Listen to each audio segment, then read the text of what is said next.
کوي د تر چا په مذهب وي د امام ابو حنیفه رحمت الله علیه، تر چا په مسلک یې د امام شافعي رحمت الله علیه. پخوا به د ماشومانو ته د خپلو استادانو ته خول کنه امامان څو دي؟ څلور دي. دا ډېر دي، څلور هم نه دي، خو د دې څلورو امامانو فقه او د دې مذهب مشهور دی. د دې په مذهب باندې چې کم خلک دي هغې ته مقلدین وایي، هغه خلک زیات تر د دوی د مذهبونو تشهیر شوی دی، هغه مشهور دی، ځکه دا څلور خلکو ته ښکاره دي. نور په تېرو شوو زمانو کې د دې نه علاوه هم نور مجتهدین او امامان تېر شوي دي. د دې امامانو کار څه دی؟ د دې کار دا دی چې د قرآن او د سنت نه مسایل به راوباسي، هغه به امت ته رسوي. ځکه ما درته وایي چې د قرآن په مفهوم پوهېدل، د هغې په معنا پوهېدل، د هغې نه مسله وختل، دا هر چا کار نه دی. دارنګې د احادیثو په مقصد پوهېدل، د هغې نه مسله وختل، دا د هر چا کار نه دی. او نه هر سړی دا کولی شي، ډېر لوی علم غواړي، ډېره لویه پوهه غواړي. هغې باندې طالبان پوهېږي، دغه خبرې نه کوم، ستاسو د عوامو د پوهې دپاره زه یو دوه خبرې درته کوم. نو دغه ائمه حضرات امامان د هغې مقصد او د هغې کار څه دی؟ د قرآن او د سنت نه مسایل راوښکل. مشر امام په دې کې امام ابو حنیفه رحمت الله علیه دی. په خپل وخت کې ده او د شاګردانو ډېر لوی شاګردان یې تېر شوي دي. امام ابو یوسف رحمت الله علیه، امام محمد رحمت الله علیه، امام ظفر رحمت الله علیه، بیا د هغې شاګرد امام محمد صاحب شاګرد امام شافعي رحمت الله علیه دی، د هغه شاګرد امام احمد ابن حنبل رحمت الله علیه دی. دا ټول امامان د امام صاحب شاګردان دي. او بیا وروسته چې کوم محدثین تېر شوي دي، امام بخاري، امام ترمذي، امام ابو داود، دا ټول د دوی شاګردان دي. گویا لوی محدثین، دا حدیث لوی امامان او د فقه لوی امامان، دا د امام ابو حنیفه رحمت الله علیه شاګردان دي. او رب العالمین چې هغه له کومه پوهه ورکړې ده د خپلو شاګردانو او د په شریکه د قرآن حکیم او د احادیثو نه 12.5 لکه مسلې راوښکې دي په خپله زندګۍ کې. 12.5 لکه مسایل. او دا داسې نه وه، هغه عالم و، مجتهد و، امام و، خو داسې نه وه. امام ابو حنیفه رحمت الله علیه په خپله زمانه کې دیني مدرسې جوړې کړې وې. لکه نن سبا چې ته مدرسه جوړه کړې، زه جوړه کړم، بل څوک جوړه کړي. او موږ چې مدرسې جوړو چندې وله غواړو، بیا د چندې نه خو مسله چلېږي نه. امام ابو حنیفه رحمت الله علیه به د دې ټولو مدرسو انتظام په خپله کو. د هغې استادانو له تنخواګانې به په خپله ورکولې، د هغې طالبانو له خوراک او څښاک تر د جامو پورې ضروريات دا د امام ابو حنیفه رحمت الله علیه په ذمه و. تاریخ لیکي چې امام ابو حنیفه رحمت الله علیه په خپل دور کې 14 مدرسې وې، درسونه غټ غټ 14 غټې غټې مدرسې. دا بالذات هغه وې چې د هغې نګراني به امام ابو حنیفه رحمت الله علیه کوله. بیا د هغه د شاګردانو مدرسې د هغې شمېر نشته، د شاګردانو مدرسې د هغې شمېر نشته. اگر چې هغه مدرسې داسې نه وې لکه زموږ او ستاسو دا مدرسې چې دي، هغې کې به د احادیثو د فقه درسونه کېدل. او په دغه مدرسو کې چې څومره استادانو، د هغې انتظام ټول د امام صاحب په ذمه و. چندې مندې سوالونه به یې وله نه کول. او که ته وایې دا دونه پیسې کوم ځای وې، نو امام ابو حنیفه رحمت الله علیه زبردست تاجر و، ډېر لوی زبردست هغه تاجر و، تجارت به یې کو. او بیا د کپړې تاجر و، دا کپړه به یې اخېستله او هغه به یې خرڅوله، او د هغې ډېر لوی مارکیټ او ډېر لوی انتظام یې. نو د کپړې تجارت به یې کو، د هغې سوداګري به یې کوله. او ایمانداري څونه وه. یو ځل یو کس له کپړه ورکړې په مضاربت ته دا یو طریقې چې زه دله مثلا پیسې درکمه او تا ته ووایم چې ته په دې پیسو باندې کار کوه، او چې څومره ګټه وکړې نیمه ګټه ستا او نیمه زما ده. پیسې به جمعی او مزدوري او عمل به ستی، او چې څومره ګټه یې به نیمه، دې ته مضاربت ویلی کېږي. نو امام ابو حنیفه رحمت الله علیه چا له کپړه ورکړې وه یو سړي له، زه دا کپړه یوسه او دا خرڅه که، تجارت پکې کوه، او چې څومره ګټه وشوه نیمه سته او نیمه زما. سړی لاړ هغه کپړه یو ښار ته یوړه. ډېره موده پس دا سړی واپس راغی. امام صاحب ورته وایي هلکه ته خو به نور کله زر راتلې، تا خو ډېر لوی ټایم تېر که، ولې کپړه نه خرڅېدله که څه چلو؟ وایي نه صاحب، زه چې کوم علاقې ته تللی وم او کپړه مې وړې وه، نو هلته د کپړې قات و. بعضې وخت کې د غنمو قات شروع شي، نو خلک دا غنم خوندي کېږي دي، ودرېږه چې ګران شي بیا به خرڅوم. دا ښه خبره نه ده، دا ناجایز دی. نو ده وی چې ما کپړه یوړه، نو هلته کې د کپړې قحط و، نه پیدا کېده. نو ما هغه کپړه خوندي کړه. ما وی ودرېږه چې دا کپړه سنبال کړم. نو چې کله دا کپړه ښه ګرانه شي نو بیا به یې خرڅه کړم. نو صاحب کې مې ښوده نو چې ورو ورو ګرانېده ما نه خرڅوله. نو چې هر کله هغه کپړه ګرانه شوه او ښه خلکو ته ضرورت شو نو بیا مې خرڅه کړه. نو چې ډېره لویه ګټه مې پکې وکړه. زرګونه درهم په زرګونو درهمو ګټه مې وکړه او صاحب نیمه سته ونیوه زما سړی خوشحاله و. امام ابو حنیفه رحمت الله علیه ورته فرمایي انا لله و انا الیه راجعون. ته پې خوشحاله ها د مسلمان د مجبورۍ تا دومره ناجیزه فایده اخیستې ده. مسلمان ته کپړه ګرانېدل او تا ګرانۍ ته یې ښودې وه الله نه نه یېرېږي الله له به جواب ورکړې. اوس هم بعضې خلک یې غنم به راوړي بازار کې دکاندار به اوړه راوړي غنم به راوړي بس خوندېږي چا باندې به نه خرڅوي ولې ورېږه شی ګرانېږي. دا ډېره لویه ګناه ده ډېره خطرناکه ګناه ده. کوم انسان چې دا چل کوي چې شی اخلي په بازار کې خوندې کوي چیني دي غوړي دي اوړه دي غنم دي دې لپاره یې خوندې کوي چې دا ګران شي نو بیا به یې خرڅوم. د الله قهر او غضب له ډغره ورکول دي. دا سړی د ده رزق مړوندې کېږي او ورپسې کېږي به الله به د ده په دې رزق کې او د ده په تجارت او کاروبار او ګټه کې هېڅ قسم برکت نه اچوي. دا یاد وساتئ. او مسلمان ته ضرر دی تکلیف دی رزق الله ورکوي تا هم درکوي دی بل هم ورکوي قطعا ذخیراندوزي به نه کوئ. دا ډېره لویه ګناه ده خطرناکه ګناه ده. ګورئ هغه مال چې ته ګټې اب هم نه له لاړ شي او هغه خپله چې کوم د سر پیسه دی اب هم نه له لاړ شي لپنګ به ناست دی بیا د الله په دنیا کې او الله سره سزا خو بیا جدا ده. وی ښه ته په دې خوشحاله چې ډېرې پیسې دې وګټلې خوشحاله خاندې ولې لکه کپړه ګرانېدله او تا وی ګرانه به خرڅه کړم او ګرانه دې خرڅه کړه. مسلمان د مجبورۍ نه دې ناجیزه فایده اخیستې ده ډېره لویه ګناه دې ګټلې ده. څومره ګټه ستا کېږي نیمه وایي چې دومره زر درهم مې کېږي. درهم نن سبا د 15 شپږ روپو برابر دی شرعي درهم. دومره زره درهم مې کېږي زه یې کور ته لاړ او هغه یې راویستې وایي دا ستا نیمه ګټه خو در جیبه در کوم او ته به لاړ شې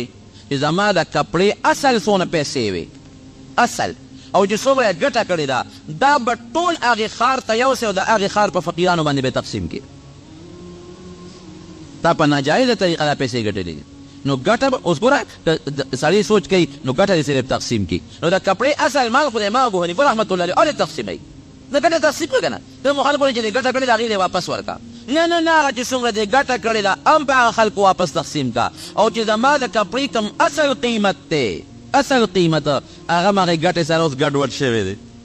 هغه پیسې هغې سره ګډې وډې شوي دي پته یې پکې نه لګي. نو اصلي دا کپړې چې کوم هغه لکونو روپو پیسې دي هغه هم یو څه په غریبانو تقسیم کا او تا محنت مزدوري کړې ده هغه د جیب نه ته خپلې نیمې پیسې واخله. دې ته ایمانداري وایي. پټ تاجر او سوداګرو ایمانداري پکې دې ته وایي.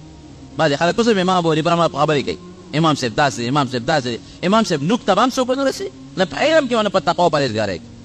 یو سړي دې پیسې قرض کړې وې 100,000 درهم 100,000 درهم دا دې یو سړي قرض کړې دې زمانه کې تقریبا 15 لک روپۍ دې جوړېږي دې ته قرض کړې. یو ځل په لاره امام صاحب روان دی سړی هم روان دی چې روان دی نو دې سړي چې دا امام صاحب ولید نه په یو کوڅه کې روان شو امام صاحب ورمنډه کړې مټې ونیو یا لکه چېرته تښتې موږ نه پټېږي لار بدلی هغې سړي دا ګمان راغی چې په ما پرې قرضه ده من خپلې پیسې غواړي ویل موږ ولې پټېږي لار دې بدله کړه چې دې ولیدم بعضې سړی چې قرضداري سړی وویني نو پټېږي ته ولې پټېږي وایي صاحب ستا په ما پیسې دي قرض دې راپورې دی ما سره شته دی نه او نیټه دې تېره ده نو بس ما له حیا راځي در مخامخ کېدی شم او چې کله پیسې برابر کړم راځم به وایي ښه ته زما مسلمان رورې نو تا زمونږ مجلس په دې وجه پرېښود چې په تا زما پیسې پورې وي او هغه در سره شته دی نه نو ته حیا کې نه راځئ ته خو زما مسلمان رورې راځه زما مجلس له پام کوه چې زما نه ځان پټ نه کړې او تا باندې چې زما کوم 100,000 درهم پورې دي دا مې د الله په نظر ته وبخلې ځه خپل کار کوه وبخې څوک یو 2 روپۍ یو 3 روپۍ وبخې دې زمانه کې استاد چې ما جومات له هغه 10 روپۍ درکړې یاد دې دي استاد هغه چې درې مې جومات لا غشتې وه پکې چې مې غشتې پلانکي دی چې مې 2 روپۍ ورکړې وې 15 روپۍ خیرات به وکړي یو کال به یې یاد دی او د موږ په څه خیرات دی رښتیا ووایه نیکان خلک هم پکې شته پاکان هم پکې شته خو اکثر خلک چې طالب له ډوډۍ ورکوي نو هغه ورکوي چې په خپل نه خوري سوځېدلي او خیراتي چې ملنګ لکم او د فقیرانو لکم غنم ورکوي نو هغه چې د ګونډي نه به ډکي دا زموږ خیرات دی او مقبره کې چې کوم خیر پیټه اقواسم نه قبليږي اخو د ریاکار شی دی او وړي هم کوم وړي هغه صابون به وړي چې جامې بشلي ځان له کوم وړي خیرات کم کې ځان له کوم صابون اخلي کول اجازه داسې ده کم او خیرات مونږ کم کوي دا زمونږ سوچ دی حالان کې خیرات کول صدقه کول الله سره سودا ده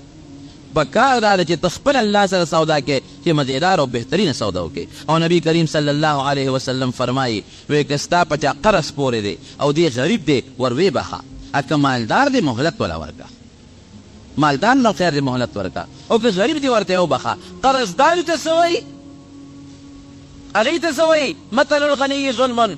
ګورې که ته مالدار پر دې قرض در پورې دی وی نن در کوم سبا در کوم دا تم ظلم کې نیټې پوره د فورا خپل قرضه ورته خلاصه کړه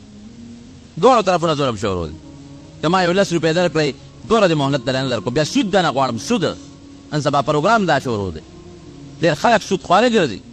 پیسې به ورکړي هلکه دا به میاشت پس راکړې چې میاشت نیټه پوره شي راوړه که نشته دونه سود به راکړې نفع ورته وي یو څوک ورته منافع وي نومونه ونه بدلوئ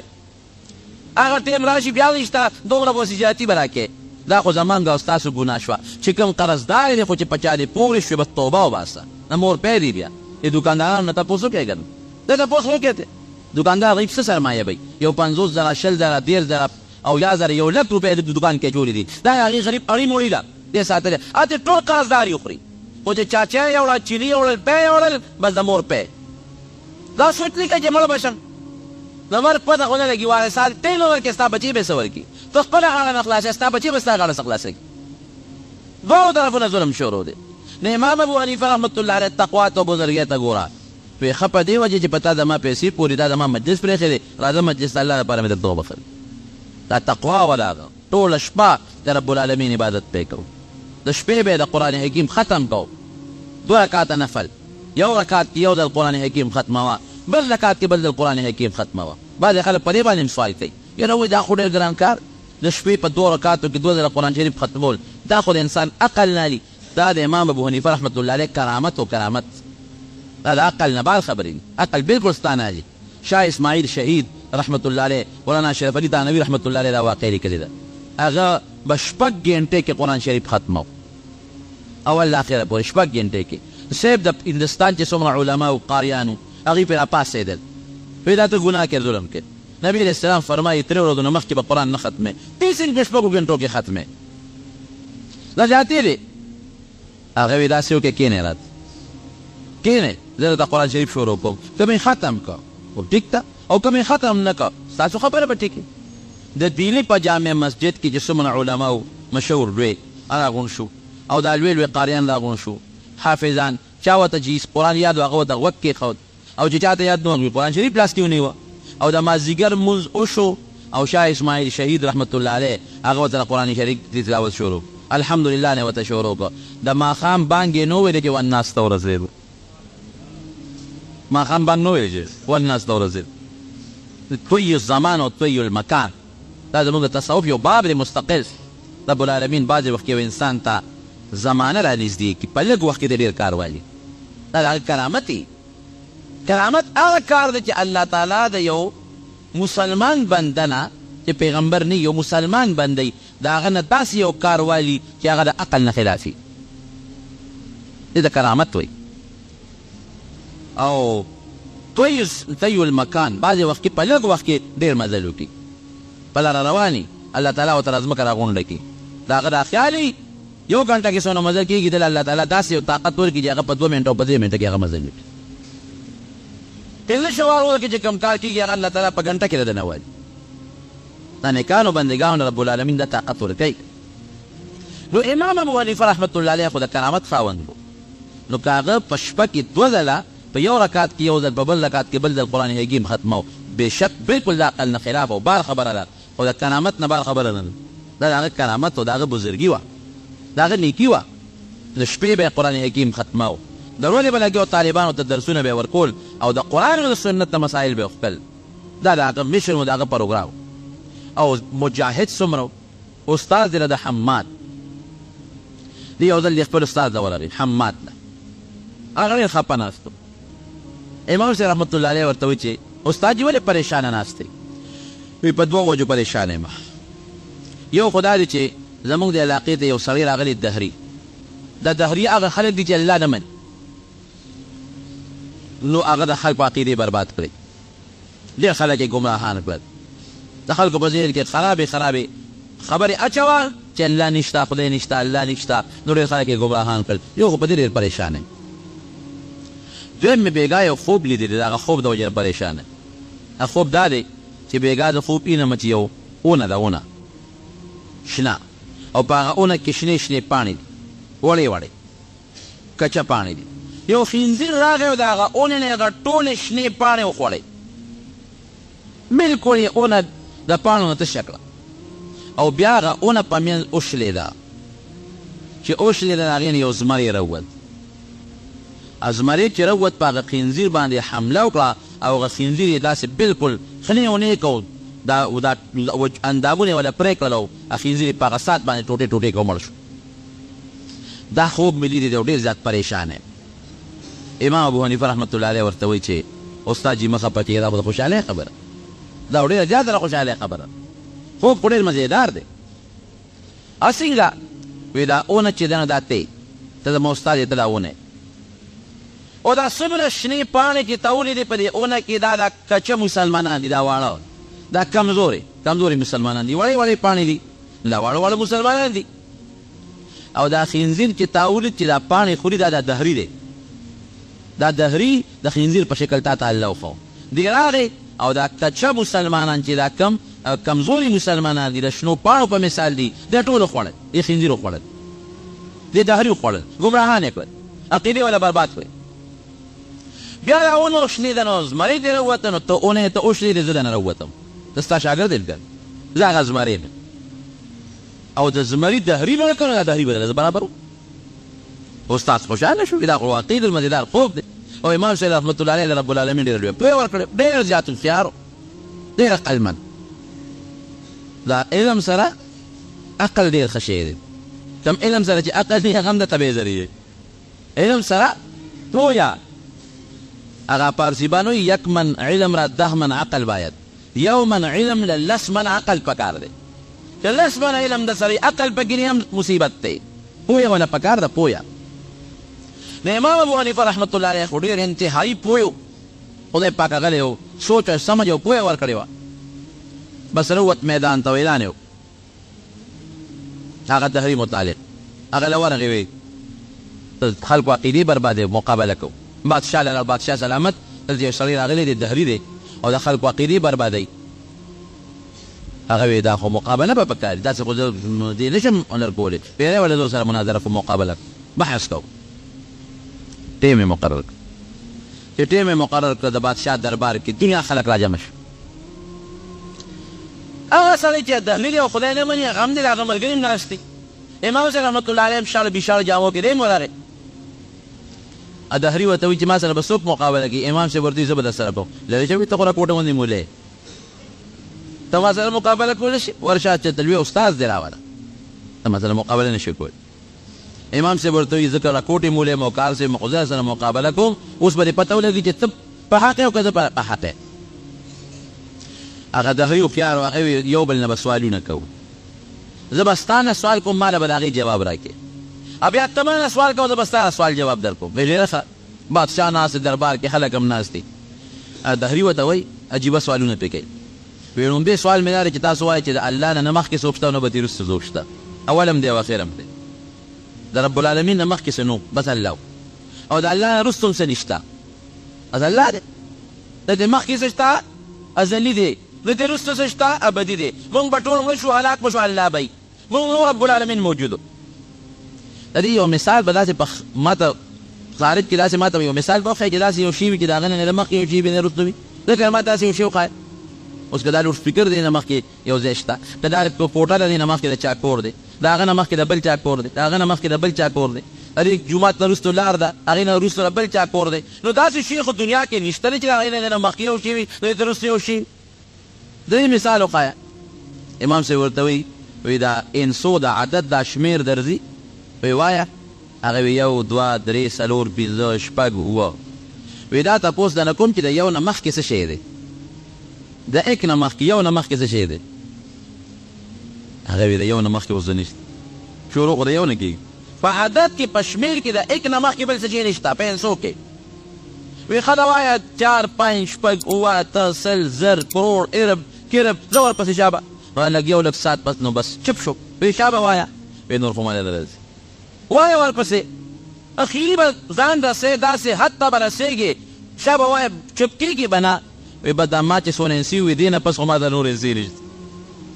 وی دا تمام مثال وفو چې د عدد کم شمیر دی د ایک نه مخکې د یو نه مخکې څه نشته او چې ته څومره شمیر خلاص کې نور ورپسې ځه اخر کې یو داسې حد ته به ورسېږي د هغې نه پس به بل سم نه وی ښه دویم سوال دا درته کومه چې ته وې الله ارض موجود دی د دې یو مثال لره راکړه پی راغوښتل پی یو لوی جا نو امام صاحب دې دهري ته وایي وی دا تپوس ته نه کوم چې په دې پیو کې غوړي شته که نشته وی او بالکل غوړي پکې ولې پیچو شاربې ماسته دې جوړ کې او وی شاربې نو شملې اخوا چې کوچ بل خوا چې کوچې غوړي دي دې پیو کې غوړي شته وی او وی دا غوړي کم ځای دي په دې پیو کې اشوغه والا دا غوړي ته مل راو بس دا په دې پیو کې دا غوړي په کم ځای کې موجود دي وی دا په دې ټولو پیو کې موجود دي نه یو خاص ځای کې وی وی خاص ځای کې نه دي دا پیو وی که دا ډرم د پیو ډېر اوږد شي او ډېر تلل شي بیا وی بیا په ټولو پیو کې دا غوړي پراته دي خواره پراته دي نو ته څنګه وایې چې ته داسې ماته د الله متعلق یو مثال وښایه چې الله ارض موجود دی لکه یو مثال ماته وښایه دا دې مثال شو که نه دا غوړي په دې پیو کې که پی 10 ډرمه شي که لوی حوض شي که د دریاب عمره شي هر یو جز کې دا غوړي خوانه پراته دي وی ښه دا درېیم تپوس ته نه کوم چې ته وایې چې الله هر چا ته ګوري د دې یو خارج کې ما ته ښکاره یو مثال وښایه چې ما ته پته ولګي امام صاحب ورته وویل چې شمع راوړی شمع یې پرې راوړه بله یې کړه نو چې بله یې کړه نو امام صاحب ورته وایي د دې شمع مخ کوم طرف ته دی دهري وایي کوم طرف ته چې هغه ناست وی دې طرف وی دلته کښېنه اوس یې مخ کوم طرف ته دی وی اخوا وی هلته شاته کښېنه وی اوس یې مخ کوم طرف ته دی وی دې خوا وی دې بل طرف ته کښېنه چې کښېنه اوس یې مخ کوم طرف ته دی دې بل ته او چې کوم سړی بری ابه څه وایي چې مخ یې کم ته دی پورته په دې مثال شو که بجلی نه باطی نه چې کوم خلک په کوم طرف ته تودي سپومۍ هر سړی وایي دا سپومۍ ما ته ګوري تاسې ده که نه چې په کوم طرف روان یي هر سړی وایي دا سپومۍ ما سره په چکر روانه ده دې مثال شو هغه دهري ورته وایي چې ښه یو بل تپوس دنه کوم وایي دې وخت کې ستا خدای څه کار کوي دا راته وایي چې دې وخت کې ستا خدای څه کار کوي امام صاحب ورته وایي ګوره 3 تپوسه تا وکړل اوس ته راکوشه چې بیا 3 تپوسه زه وکړم هغې نه پس به بیا ته بل تپوس کې یا وایي دا خو ټیک ده نو هغه دهري راکوز شو او امام صاحب په کرسۍ کېناست وایي وایه که نه تا څه سوال وه څلورم وایي څلورم سوال مې دا و چې ستا خدای اوس دې وخت کې څه کوي وایي زما خدای دې وخت کې دا کړي چې ستا غوندې بېوقوفه او امقه سړی د دې کرسۍ نه نښکته کوي او ما پکې نه دا زما د الله کار دی هغه دهري رب العالمین مسلمان هغه الله مسلمان عجیبه پوهه الله ورکړی یو سړی یو عالم و د امام صاحب سره روانه و د ملیانو سره د خلکو بعضې وخت روانې خو چې خارې خټه کې ونښلي نو بیا رامنډې وایي له هغه ملا صاحب چې امام صاحب سره روانه و هغه زمانه کې بدقسمتۍ نه زموږ د ملیانو کې دا مصیبت شته دی هر قوم کې یاره یوازې ملا هم نه هر چا خپل دغه کې یو بل سره نه لګي زما خو الحمدلله ټولو سره علما مې ټول خوښ دي طالبان او ملیان او نیکان مې د سیل مې خوښ حسد بغض دی کې نه کوم چا سره نو یو عالم و د امام صاحب سره روانه وه لرې بدې ردې به ورپسې وې یو ځل د عالم چې دی نو هغه کور کې ناست و د ښځې سره او ښځې سره څه مسله باندې چیل چال راغی چې چیل چال یې راغی نو دا ښځې ورسره خبرې نه کولې شپه ده دې ورته وایي ښځې خبرې کوه او سره خبرې نه کوي نو دا ملا صاحب ورته غوسه شو وایي که تر سبا ختو پورې تا ما سره خبرې ونه کړې داسې ورته ووایي که سبا ختو پورې دې وایي ما سره خبرې ونه کړې نو ته به ما په 3 طلاقو طلاق یې اوس د دې طلاقونه به ګورې ځان ساتئ ښه طلاق لفظ الله یې مسلمان وساتي ښځې سره هسې روانه کا روانه نی نو یو ډب به وله ورکه خیر دې د کوټې روانه ورسره جوړه کا خو داسې مستقل طلاق لفظ استعمالول دا ډېره ابغض المباحات مباحه دي په بعضې حالاتو کې خو د الله نه دي خوښ ځان به دې ساتئ سړی خو یې نه خو الفاظو خو ته که سبا خطو پورې د ما سره خبرې ونه کړې ته به ما په 3 طلاق او 3 طلاقه لفظ یې ووایې ظالم یو طلاق چې سړی وکړي نو زه گنجایش کېدی شي چې یا ښځې دا خو سبا خطو والا ده د خدای ظالمې او که سبا راوخته نو ته به طلاقه شي او داسې طلاق چې درې مې ویلي دي ګورئ نو بیا به څه کوې ماشومان بچي دي دې سره به څه کوې شا به خبرې شروع کړه خو ښه ده ورته په لاسونو اشارې کوي ښځې له هم خونه پوخ کړی دی ړی ولې پوخ کړی دی ړی نه وي خو خبرې به یې کړې وي که نه اوس هغې هم په اړه کې سوچ کړی چې خدای دې ستا بیخ او بنیاد وباسي خو چې سبا دا وکړي چې نه خو خلاصه شم دی نه اشارې ورته کوي دی ورته اخر منتونه م کوه په خپو م ورته پرېوځه او صاحب هر قسمه خواري زارین کو چې سړی ګیر شي بیا څه کوي ډېر دی غریب اوس منتونه م کوه زارین کو چې د خدای خاطر وکړه اوس دا سبا کې روخي چې دا ماشومان به دې څه کوي ته به څه کوې او ورته په لاسو اشارې کوي چې زما خدای مل دی او تا دې خدای تباه او برباد کړي چې تا نه خلاصه شم دې نه غټ جنت بل نشته واقعي بعضې خاوند ول جهنم جهنم بعضې ښځه دوزخ وي او بعضې خاوند دوزخ خلاصه شي بیا ورته منت زاري کوه او ښځې خولې ته ښه مضبوطه جنت والی چې خبرې بس سبا به خدای روغي دله به خلاص شه زه چې لکې سوچ کړی چې دا مسله خو بغیر د امام صاحب نه حل کېږي اوس نیمه شپه را په منډه شوې ده چې د هغې د امام ونیفه رحمت الله علیه دروازه ډبوله دی هغه ورته څوک کې پلان کې یم جي پلان کې یم خو صاحب یو مسله راته پېښه ده دروازه کولو امام صاحب وکړه ښه تا خو ما به د ډېرې خبرې کولې ته چېرې شوې یا رسي بس معافي غواړم مرڅه چې مې ویلي دي ما ته یو مسله پېښه ده ښځې ته مې خبرې نه کولې او ما ورته ویلي که سبا خطو پورې د راسره خبرې ونه کړې نو په دریو طلاقو طلاق اوس هغه د کافر لور خبرې نه کوي غم شو بشیر دې خدای په داسې ښځه ور وړی اوس که سبا راوخته بیا به څه کېږي نو هغه امام صاحب ورته زمانه دا خو اسانه خبره ده ځه کور کښېنه خبرې ورسره کوه زه درځم الله به خیر یې دې تلې کور ته ښځې سره بیا ناستې ښځو سره بیا خبرې نه کوي او دې سبا ته ګوري چې خدای سبا خو دغه دې رانږدې شو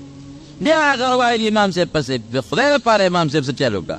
وایي زمانه درځم که نه خو دا سبا ته وخت شته دی بیا ته د ښځې سره کښېنه خبرې کوه دلله بیا دې ترې د ښځې له بیا ورته ناستې مینه زاري ورته کوي او سره خبرې نه کوي چې خبرې نه کېدي بیا را په منډه امام صاحب داسې معلومیږي لکه چې ته زما نه مسله نه جوړی او که دا سبا راوخت ماشومان بچي مې دي ښځه مې ده دا څه په لانجه وغوړېدم د خدای خاطر وکړه د مسلې که څه حل د سړي دغه له راوباسه یاره وي د سبا دغه نه خو دې وویستمه مانځه نه زه در سره ځم امام صاحب ورسره لاړ سبا خطو ته خو لا ټایم شته دی لا نه دي ختلی ده ته وایي ځه کور کښېنه ښځې سره خبرې کوه او امام صاحب راغی د سبا د خطو نه مخکې لا سبا نه دي ختلی په جومات کې بانګ ووایي الله اکبر الله اکبر ښځې دا ګمان وکړي چې سبا خو راوخته ځکه ملا خو هله بانګ وایي چې سبا راوخېږي نو بس خسري دا وایي حقه د ملا بانګ وایي سبا راوخته تا نه د خدای خلاصه کړم دوه ستا د په دې طرف په مخ او زما په دې طرف په مخه امام صاحب ول اواز ورکوي سبا لا نه دي ختلی سبا نه مخکې دې خبرې وکړئ بانګ یې ورته سبا نه مخکې ووایي سبا نه دي ختلی سبا نه مخکې دې خبرې وکړئ طلاق ختم طلاق نه کېږي دا هغه هوښیارتوب ښه خبره مو شوه د دوو مسلمانانو منځ کې ښځه خو ناپوهې ده همقله ده بعضې ناپوهې ښځې بې دا یې خاوندانو سره چیړ او چاړه خوا دې خوا نه هغه مسله چې جوړه شي ښه خبره ده ولې د ښځې د خاوند وانه شوه د دوو کورنو په منځ کې دشمني جوړه شوه اختلافات جوړ شو الله یې د دې نه مسلمانان محفوظ وساتي دا د هغه هوښیارتوب و د هغه پوهې و د هغه عقل و زیرتیا الله ورکړې وه پوهې الله ورکړې وه خو لوی لوی شاګردان دي د امام ابو حنیفه رحمت الله علیه امام محمد رحمت الله علیه چې کله وفات شو نو چا په خوب کې ولید وی الله سره څه وکړل وی الله وبخله وی ما ته رب العالمین وفرمایل چې امام محمده په دنیا کې مې ستا په سینه کې د خپل کتاب علم اچولو ستا سینه مې د خپل کتاب نه او د خپل پیغمبر د کتاب د علم نه ډکه کړې وه او کومه سینه چې د خپل کتاب او د خپل پیغمبر د کتاب د علم نه ډکه کړم هغه سینه د جهنم د اور نه نه ډکو زما وبخه بیا مې تپوس وکړو چې امام ابو یوسف رحمت الله علیه څه شو وی هغه د ما نه بره مرتبه کې ناست دی وی بیا مې تپوس وکړو چې امام ابو حنیفه رحمت الله علیه څه شو امام ابو یوسف څه شو بره مرتبه کې دی زه استاد امام ابو یوسف استاد امام صاحب وګي امام ابو حنیفه رحمت الله علیه کوم ځای وی هغه خو تپوس مه کوه هغه خو په ډېرو لویو اوچتو مرتبو کې پورته ناست دی نو دې امامانو حضراتو د قرآن نه او د احادیثو نه مسایل لوکي حضرت معاذ رضی الله عنه